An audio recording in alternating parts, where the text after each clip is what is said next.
Hey everyone, it's Joseph from Winhanced, also known as Floop, and I wanted to make a dev diary today just to kind of walk through some of the really cool, awesome stuff that's coming to Winhanced. We just actually did a recent feature release. We're now up to early access 1.015, and this was actually a pretty big update with some interesting innovations in it, and I really want to speak to some of those innovations that came within this update. As well as just kind of dive into some of the nerdy stuff that's happening that's making this stuff so exciting. So, the two things that we're really going to be talking about today, well, I guess technically it's three, is the fact that we now have over the air updates, which we'll talk about in just a second, as well as what Winhands is starting to do to try to fix the issue with Windows sleep wake. So, it's that issue to where if you put your device to sleep while you're in a game and then you wake your device again, sometimes there's a chance that you're either going to wake up to some stuttering or some frame drops or audio glitches, or the game might just crash. But if you have Winhanced on your device and you're playing a game, we're actually doing some really interesting stuff behind the scenes to make that so that no longer happens. So yeah, let's talk about it. So first things first, over-the-air updates are now here. So that means if you have version 1.015 on your device, moving forward, whenever we have a feature release or a hotfix release, that'll actually be available for you to download directly within the app. This is also setting the groundwork for the other stuff that we want to do, like actually doing firmware updates for your device within the app. More and more things that we're trying to add to keep you from having to open up something like Armory Crate moving forward. Those firmware updates aren't there yet. We just have our own personal app updates there, but the groundwork has been laid and it's something that we can now do. So when an update is available, essentially what will happen is you'll receive an indicator in the top right of your Winhanced, allow you to select it, and then you'll see your update with the patch notes and what's coming within that patch, and then the ability to update it right then and there. The Winhanced will quit itself out, it'll update itself, and then it'll launch again. So pretty simple stuff, but it's a really big milestone for Winhanced. Now, let's talk about the actually interesting stuff here, and that is how we're handling sleep wake. So I like to think about this in two parts. One is one of our amazing community members, he goes by the name of T Pepperoni, actually created a power plan that we've included with this release that anybody can download. It's optional, so you don't have to have it, but you can actually download it and set this as your power plan within Windows. And what this is supposed to do is fix some of the sleep side of the issue.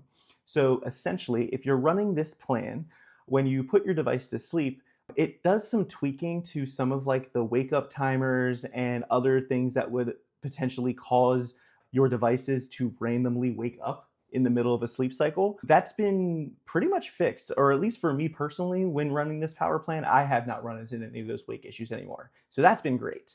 This is something that's not integrated within Winhanced, but it is like the groundwork for something that we might want to integrate into Winhanced and set as an option for people to turn on automatically. But right now it's a little bit of a manual process.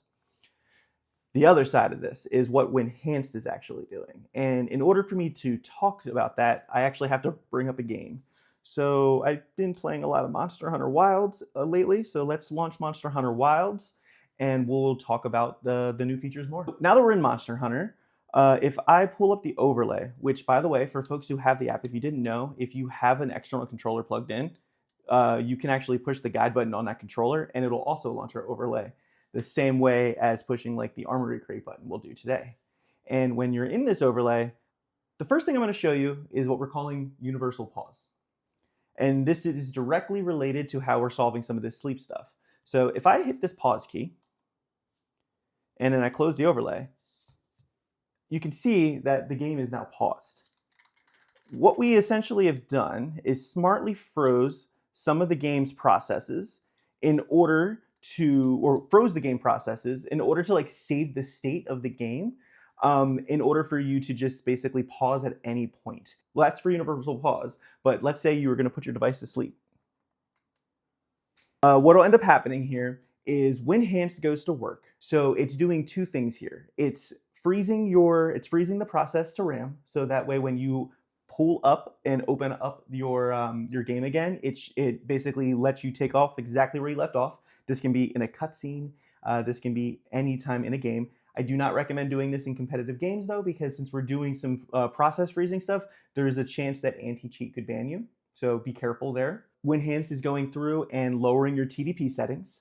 So that way you can try to get the best battery life possible. And we've seen some numbers that are really interesting. So one of our users, for example, who's been running this entire thing, was running Dirt 4 on his device. And he put it to sleep for, I think, 10 hours and only lost 1% worth of battery. And that's in sleep mode, not hibernate. So that's huge news. And the cool part about this is just the first step. There's still some stuff that we can actually do behind the scenes to optimize this whole process even more. But let me show you it in action now. The device has been asleep. Let's go ahead and wake it up. And this is my first time doing this with it docked, so we'll see how this works. But wake up the device. Just like that, you're back in the game. Now, since we froze the process, it is gonna log you out of any of like the server stuff and things of that nature. So you will have to basically like get back into your group with your friends if you use the pause feature or the sleep feature. But honestly, that's how it works on something like an Xbox today. It's going to actually like log you out of those servers and stuff. But yeah, that's instant sleep and universal pause. These are some of my favorite features that we've introduced, and it really goes a long way in making the Winhanced experience feel a lot more like a console. But yeah, that's everything I wanted to talk about in this dev diary. So thank you all for watching. If you have any questions about what we talked about, like the instant wake, the power plan, universal pause, over-the-air updates, anything at all, or honestly just anything related to Winhanced in general, definitely feel free to reach out via the comment section down below, or if you're a part of our community Discord, you can definitely reach out to me there as well. To give you some insights into like kind of what's next. We're currently working on Epic Games support, library support, as well as we're doing some performance tweaking to our TDP engine behind the scenes to try to optimize it and make it a little bit more efficient. And we're also doing some stuff around like thinking through like emulated games. So definitely a teaser of what's to come. But yeah, talk to you all in the next one. Bye.